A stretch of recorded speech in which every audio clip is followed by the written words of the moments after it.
मराठा आरक्षणाच्या अहवालासाठी राज्य मागासवर्ग आयोगानं राज्य सरकारकडे वाढीव वेळेची मागणी केल्याचं कळतंय।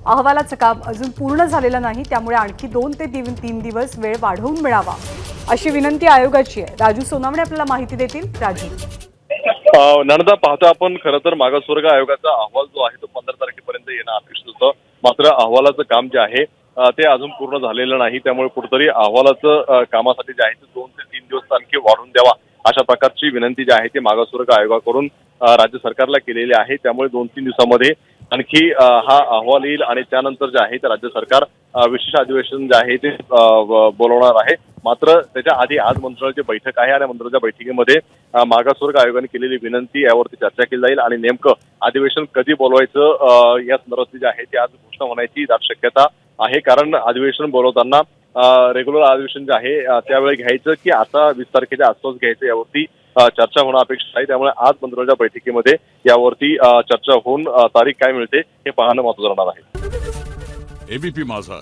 उघडा डोळे बघा नीट।